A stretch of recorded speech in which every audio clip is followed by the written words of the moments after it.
Welcome back to Forced Education. This is Zed. Today we're going to be talking about Camber Energy CEI once more. We did talk about it before, but today we're coming in with an update. As per my Twitter requests, the polls has requested this one with a lot of popularity. So it is obvious that retail itself has attention set on CEI, and their CEO and their leadership has been giving a good amount of updates regularly through videos and explaining different concepts as well. Now, the last time we've gone through CEI, we did talk a little bit about their products and available products and reserves that they have relating towards oil and gas. And I know that the division here, one of them is Power Solutions and Clean Energy, and a lot of people focus on that. However, some of their subsidiaries just don't work only in power generation, but also has different things relating towards oil and gas, such as one of their wholly owned subsidiaries, Due Energy. And so they do have producing wells and as well rights to some reserves that could easily come to be profitable, whether they actually basically produce oil out of it and extract oil out of it, or just sell the rights to someone else. And you got to remember, oil right now is really high at almost $100 per barrel, depending on, of course, the day and as well the escalations of different conflicts in the world relating towards oil prices. Now, CEI itself did have previous inconsistencies with SEC filings that have gone and have been proactive on fixing it. Now, for this one here, this is a news that came back earlier on this month, I believe around a week ago or so, on March 10th, 2022. And this one talks about the company and an accredited institutional investors entered into a stock purchase agreement. So this is around 5% discount, and they bought around $100 million worth of shares. So that's having a face value of around $10,000 per share for an aggregate price of $100 million, $10 million per share. So this is back in December 30th, 2021. That's the agreement where it's extending to. And it does talk a little bit about some preferred shares and a bit of different things relating towards stock redemption.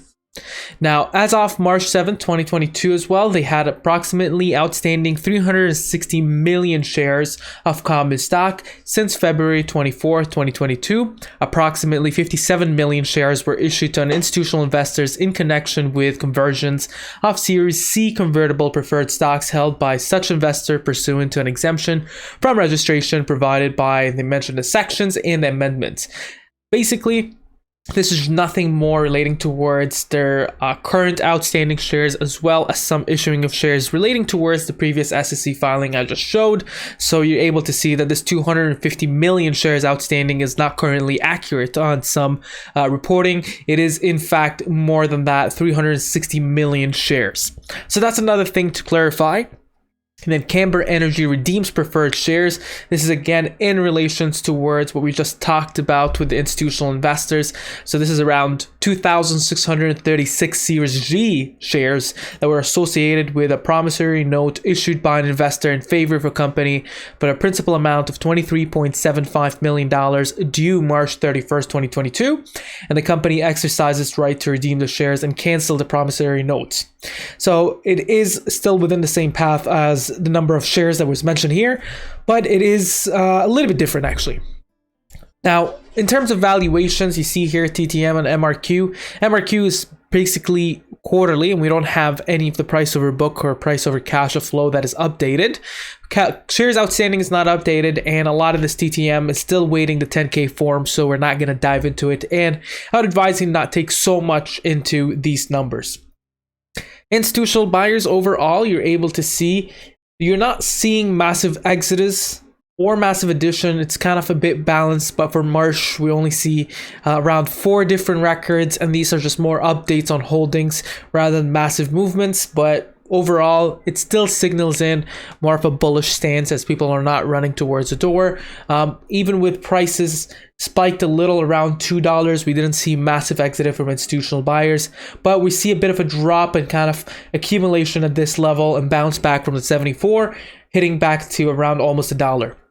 We'll talk a little bit more about that in technical analysis. If you'd like to see more contents like this, make sure to click the subscribe button and leave notification buttons on for this channel. And don't forget to drop the like button, and let's move on towards technical analysis. Now, from a technical analysis perspective, CEI has some really interesting parts. You start seeing that the 10 SMA and the 30 EMA is surrounding where the stock price is, so really perfect place to be in right now, where you can easily get a positive reversal. The 200 SMA is currently above the 50 SMA, so another bullish thing. The average directional index is sitting at 41.7. So that is still a little bit high. It's not yet subject to massive reversals, but it's still high volatility level.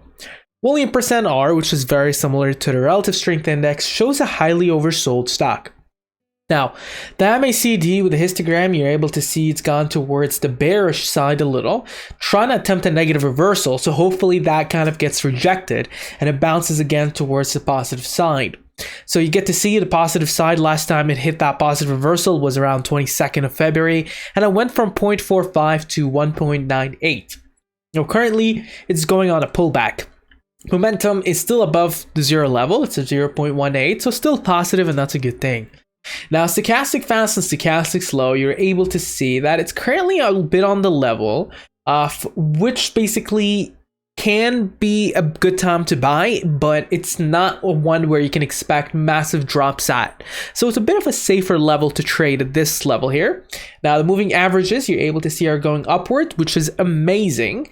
Currently, it's expected to trade between 88 cents in the top, 80 cents in the middle, acting as a support or resistance, depending on where the stock is, and at the bottom as an ultimate support as 72 cents. Now, the chart itself in Fibonacci shows that there's significant resistance at 140, 206, 259, 312, 388, and 485, with a support at 33 cents. Now, on a price line action, you're able to see a significant support coming down at 82 cents, and then below that, 77 cents, and then below that, 67 cents, 59 cents, 51 cents, and 43 cents.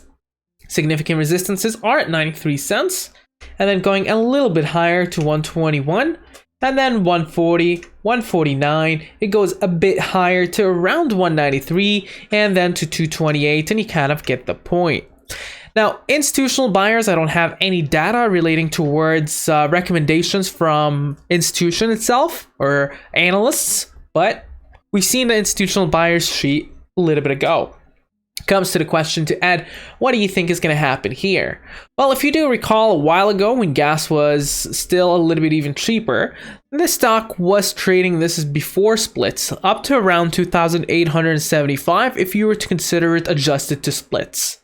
Now, it had multiple different levels of splits historically, the last one being on October 2019, where it did a 1 to 50 stock split. And it has never really reached those levels, pre-historical splits, ever since then.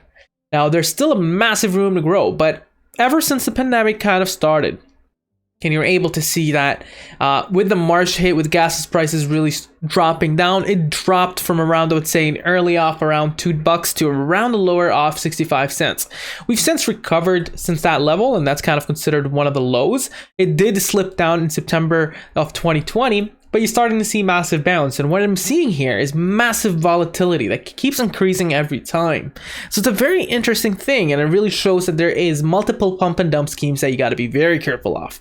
Now, can you make good money out of trading this one? Absolutely. I definitely see that a lot of people can make good money out of trading this one, but it's a very dangerous game to play, and you got to be very careful where your money stands. For me, I like to invest in swing, and this one currently would be a really nice swing if it does hit the 70 cents, and it did, and it jumped to 90 cents.